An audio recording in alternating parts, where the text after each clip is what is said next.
Sir, आप मुझे यहाँ खुशखबरी देने आए हैं ना? थोड़ी देर इंतजार करो, सब पता चल जाएगा।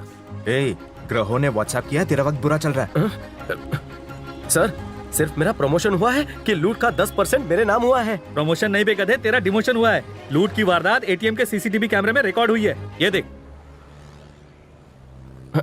भीड़ मत करो, हवा आने दो। अगर तुम अपने काम पर ध्यान देते तो यह हादसा ही नहीं होता। प्रवचन मत दो, मुझे प्रमोशन के बारे में बताओ। सच्चाई बताऊंगा तो तुम सुन ही नहीं पाओगे। बैंक ने हमारी सिक्योरिटी कंपनी को वार्निंग देकर छोड़ा है। शुक्र मनाओ तुम्हारी नौकरी नहीं गई। कितनी बदबू आ रही है।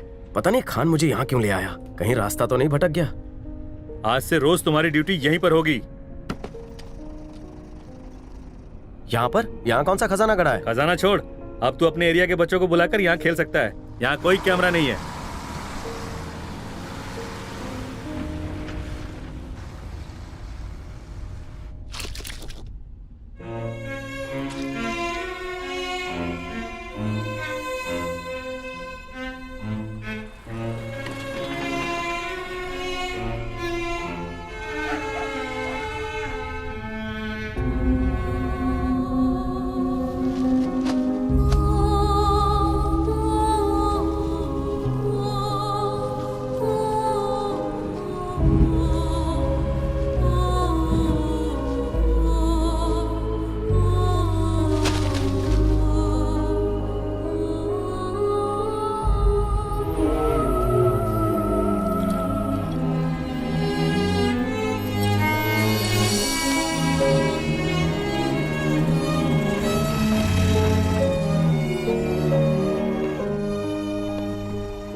इसकी तो किस्मत चमक गई। प्रमोशन में डंप यार्ड की खुशबू मिल गई। क्या रे गौतम, इनाम के पैसों से नया परफ्यूम खरीदा है क्या? बढ़िया खुशबू आ रही है। हीरो बनने के चक्कर में कहीं इसी ने तो चोरी नहीं करवाई थी?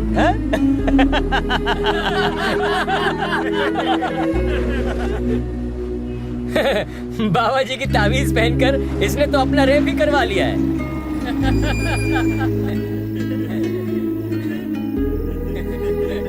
अब अगर डंप यार्ड में गलती करेगा तो शौचालय में पोस्टिंग होगी।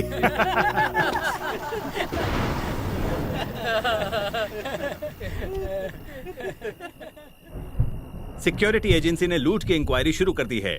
सीसीटीवी कैमरे के फुटेज से पता चला है कि सिक्योरिटी गार्ड गौतम के गैर जिम्मेदाराना बर्ताव की वजह से ये लूट हुई। लुटेरे तो पकड़े गए। आ गया बेवकूफ, अपने साथ हमारे बस्ती का भी नाम बदनाम कर दिया। ऐसे आदमी को तो यहाँ से धक्के मार के निकाल देना चाहिए।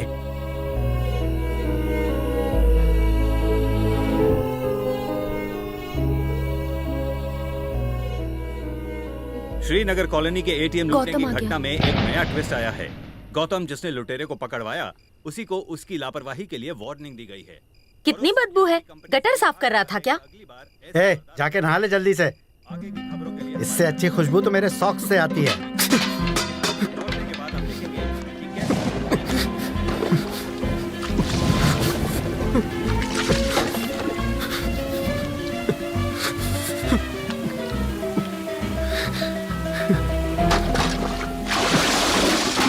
अब भी बदबू आ रही है। अगर आ रही है तो कसाई से अपनी चमड़ी उधेड़वा देता हूँ। आप एक पल के लिए बदबू बर्दाश्त नहीं कर पा रहे। मुझे रोज पूरा दिन उस बदबू में खड़े रहना है।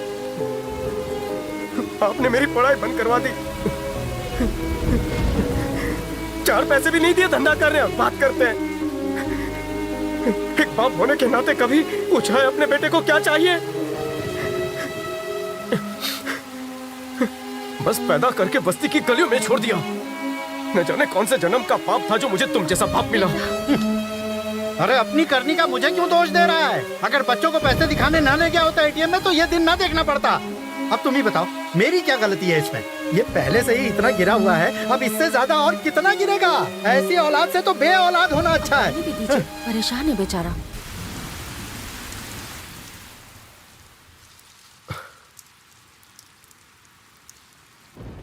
बाहर से ज्यादा बरसात तो यहाँ पर है।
पुष्य कालावती डायमंड्स।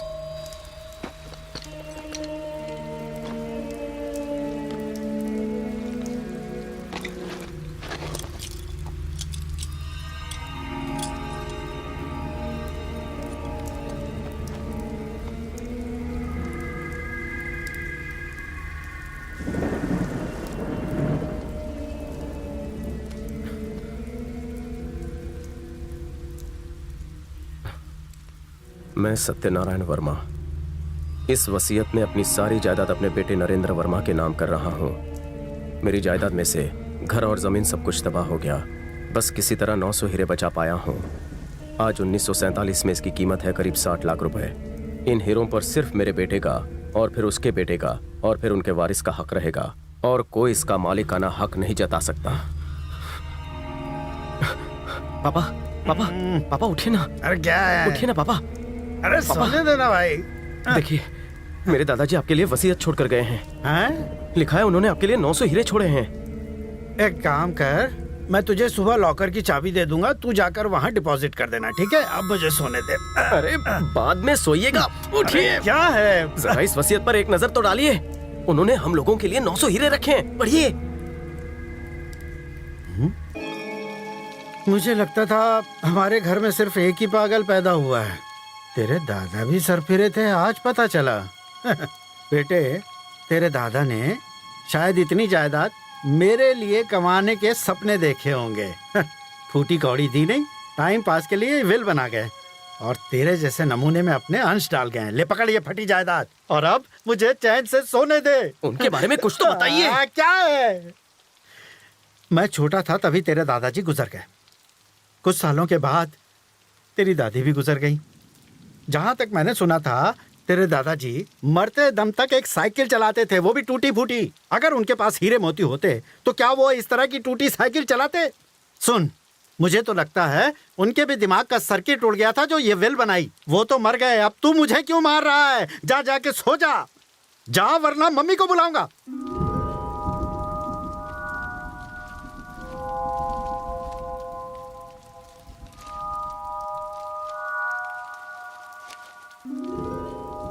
अगस्त 1947 पाकिस्तान से हिंदू और सिखों को खदेड़ा जा रहा था। डरा सहमा सा मैं घर में रेडियो सुन रहा था। दंगे फैलाने वालों को रोकना पुलिस के बस से भी बाहर हो गया है।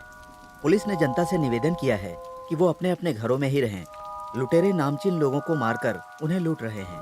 पूरे शहर मदद के लिए मैंने दोस्तों को फोन किया। चारों तरफ अफरा-तफरी। मोहम्मद भाई, मैं सत्यनारायण बोल रहा हूँ। हाँ बोलिए। देखिए, मुझे बहुत डर लग रहा है। क्या दंगे खत्म होने तक मैं आपके घर में रह सकता हूँ? अगर आप हमारे साथ रहेंगे तो वो हमें और हमारे परिवार को भी मार डालेंगे। किसी से मत कहिएगा कि हम दोस्त हैं। हेलो पुलिस स्टेशन, बाहर दंगे चल रहे हैं, मारकाट मची हुई है। मैं यहाँ घर में अकेला हूँ। क्या आप मुझे सुरक्षा देंगे? पुष्प कलावती नाम की हीरों की दुकान का मैं इसकी तो एड्रेस नहीं पढ़ पा रहा हूँ। अभी आना बहुत मुश्किल है हुजूर। अगर आपको अपनी जान बचानी है तो फौरन देश छोड़ दीजिए। मैं घबराहट में अपनी सूझबूझ खो बैठा था। तभी बाहर कुछ लोग तोड़फोड़ करते नजर आए।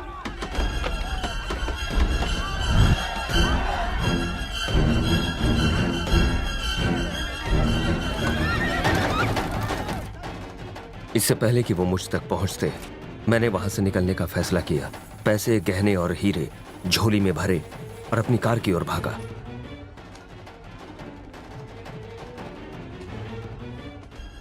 कुछ लोगों ने मुझे भागते हुए देख लिया और मेरा पीछा करने लगे, पर किसी तरह से मैं वहां से बच निकला।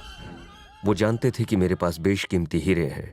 मुझे मेरी मौत का खौफ था, इसलिए कुलदेवी मां हिंगलाज देवी के रास्ते में दर्शन किया और तेजी से आगे बढ़ता रहा। पूरा इलाका लाशों का ढेर बन चुका था। चारों ओर मारकाट मची हुई थी। भागने के रास्ते कम थे। जब मैं छोटा था तो मुझे पता था कि राजा युद्ध के दौरान किसी गुप्त रास्ते से जाया करते थे।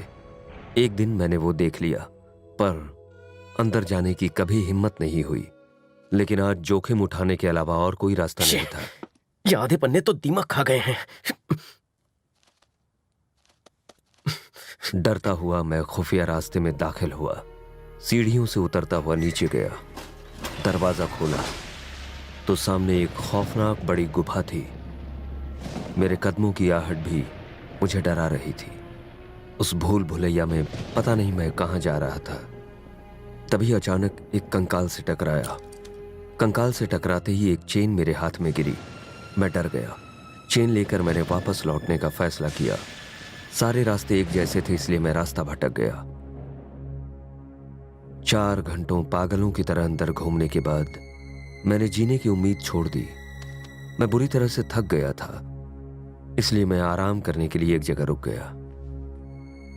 मैं जहां बैठा था वहां धातु के पक्षी बने हुए थे। उनमें से एक के अंदर मेरे हीरों की थैली गिरी। वजन पड़ते ही उस पक्षी का पंखनुमा ढक्कन बंद हो गया। स्तंभ के ऊपर का हिस्सा खुला और मेरे पैसे, गहनों की पोटली कहीं अंदर चली गई। स्तंभ के ऊपर के हिस्से को मैंने काफी खोलना चाहा, पर वो खुला नहीं। पास रखे पत्थर को हटाना चाहा, पर वो टूट गया। तभी जमीन हिलने लगी, मानो भूकंप आ गया हो। पत्थर का पुल 2 हिस्सों में बट गया और मैं नीचे जा गिरा। सिर्फ भगवान ही जानते हैं कि मैं उस मौत के कुएं से कैसे बचा।